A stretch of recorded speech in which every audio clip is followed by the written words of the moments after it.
Faith is not a blind belief. It is the strength found in our shared community and the convictions that shape our nation.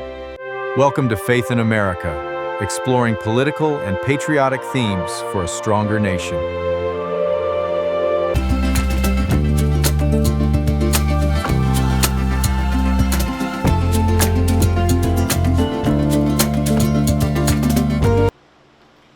Billionaires, revolution, and the moral weight of history.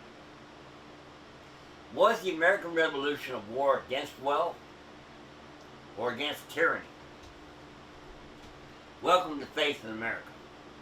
There are times when political commentary sounds less like serious history and more like a comedy routine. But the problem is that many of these statements are not jokes. They are political arguments dressed up as history. Recently, Representative Andrea Ocasio Cortez spoke at the University of Chicago's Institute of Politics and argued that the American Revolution was fought against the billionaires of their time. Reports also noted that she connected her broader political vision to opposition against extreme wealth and concentrated power. Critics quickly pushed back, arguing that the revolution was not primarily a class revolt against rich people, but a revolt against oppressive government, monarchy, taxation without representation, and violations of colonial rights. That raises an important question. Was the American Revolution really a war against the wealthy? Or was it a war against tyranny? And from a biblical perspective, how should Christians think about wealth, power, liberty, and moral responsibility? The American Revolution was not simple. It involved economics, taxation, trade, political rights, imperial control, local self-government, and the questions of liberty. But reducing it to the people versus billionaires is historically careless. First, there were no American billionaires in the 1770s. The first American billionaire is commonly identified as John D. Rockefeller, who was born in 1839, decades after the Revolution. So we are speaking literally. The statement is anachronistic. Second, many of the leading men of the Revolution were themselves wealthy by the standards of their day. George Washington was one of the wealthiest men in Virginia. Thomas Jefferson inherited land and enslaved people. John Hancock inherited a fortune through commerce and shipping. Benjamin Franklin became wealthy through printing, publishing, and disciplined business habits. Robert Morris was likely the richest man in America in 1775 and became known as the financier of the Revolution. So if the Revolution was simply a war against rich men, then someone forgot to tell many of the men financing it and leading it. Robert Morris is especially important. He was not some poor revolutionary fighting against wealthy elites. He was a merchant, financier, signer of the Declaration of Independence, signer of the Constitution, and one of the men who helped fund the American cause. The National Constitution Center describes him as likely the richest man in America in 1775, and as the financier of the Revolution. That does not mean every founder was rich. Alexander Hamilton was not wealthy. Samuel Adams was often financially strained. John Adams lived more modestly than the great Virginia planters. But many of the most famous founders were clearly among the upper levels of colonial society. The founding generation was not one economic class. It included planters, merchants, lawyers, printers, soldiers, financiers, and public servants. Some were wealthy, some were not. Some risked fortunes, Some lost fortunes. Some died in debt. But the central conflict was not simply rich versus poor. The central conflict was whether a distant government could rule people without their consent. The revolution was fought against British imperial authority, parliamentary taxation, royal power, and denial of colonial self-government. The phrase taxation without representation captured one of the core grievances. The colonists objected to being taxed by a parliament in which they had no direct representation. They also objected to standing armies, restrictions on trade, interference with the colonial legislature, and the broader claim that Parliament had unlimited authority over them. This is very different from saying the revolution was primarily against wealth. The Declaration of Independence does not read like a Marxist manifesto. It does not say we hold these truths to be self-evident, that all rich men are evil. It says all men are created equal. They are endowed by their Creator with certain unalienable rights. That statement grounds human rights not in government, not in class, not in wealth, and not in race, but in the Creator. That is why the American founding cannot be understood merely as an economic revolt. It was a political and moral argument about legitimate authority.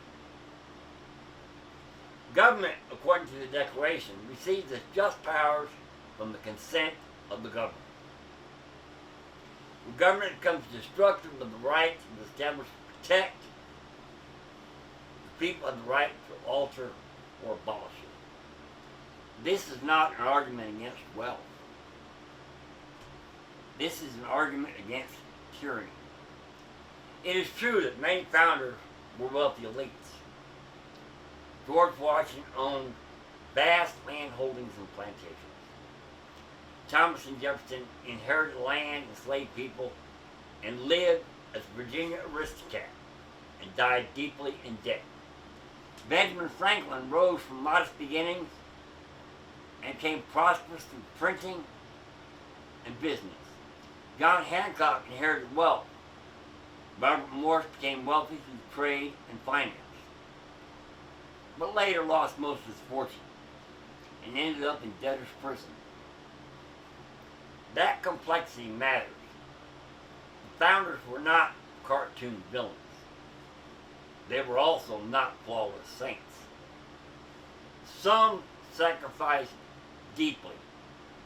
Some risked their lives and fortunes. Some endured hardship. Some gave years of public service. Washington refused a salary as Commander-in-Chief of the Continental Army, though he accepted expense reimbursement. Morris helped finance the war effort and later suffered financial ruin. Hamilton died in debt. But there's also a grave moral contradiction at the heart of the founding. Several men who spoke eloquently about liberty also held enslaved people. They declared that all men are created equal while living in a society that denied liberty to black Americans, enslaved Africans, Native peoples, women, and others. From a biblical perspective, that contradiction cannot be brushed aside. Genesis teaches us that mankind is made in the image of God. So God created man in his own image. In the image of God created he him. Male and female created he them. Genesis 1:27. This means human dignity does not come from wealth, citizenship, race, social class, political power, or government permission. It comes from God. So Christians should acknowledge the greatness of America's founding principles while also admitting that America has often failed to live up to those same values. This is not weakness. That is moral honesty. The Bible does not teach that wealth itself is sinful. Abraham was wealthy. Job was wealthy. David and Solomon possessed great riches. Joseph administered the wealth of Egypt.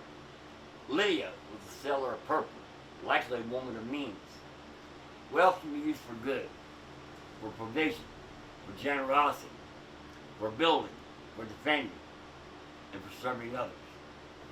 But Scripture gives severe warnings about wealth. For the love of money is the root of all kinds of evil. 1 Timothy 6:10. Notice the wording. Money itself is not called the root of all evil. The love of money is. The issue is not possession. The issue is worship. When wealth becomes an idol, it corrupts the soul. When wealth buys political power, it corrupts governments. When wealth exploits labor, it corrupts justice. When wealth shields the power from accountability, it corrupts the law.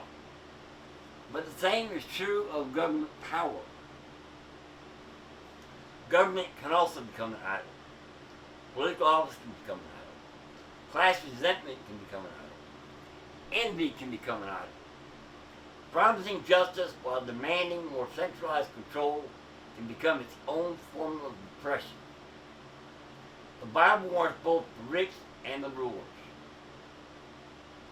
To the rich, Scripture says, charge them that are rich in this world, that they be not high-minded, nor trust in uncertain riches. 1 Timothy 6:17. To rulers, Scripture says, he that rules over men must be just, ruling in the fear of God. 2 Samuel 23:3. To all people, Scripture says, thou shalt not steal. Exodus 20:15. That commandment applies to individuals, corporations, mobs, and governments. Biblical justice does not mean hating the rich. It means judging righteously, defending the poor, punishing evil, rewarding good, and refusing partiality. Ye shall do no unrighteousness in judgment. Thou shalt not respect the person of the poor, nor honor the person of the mighty. Leviticus 19:15. That verse is essential. God does not permit us to twist justice in favor of the rich, but He also does not permit us to twist justice in favor of the poor. Biblical justice is not class warfare. Biblical justice is righteousness under God. Every political movement is tempted to rewrite history for its own purposes. The left often frames history as oppressor versus the oppressed, rich versus the poor, capitalist versus the worker. The right can sometimes romanticize the past and ignore serious moral failures. Both temptations are dangerous. Christians should not be controlled by political mythology. We should be people of truth. Wherefore, putting away lying, speak every man truth with his own neighbor. Ephesians 4:25. If a conservative misrepresents history,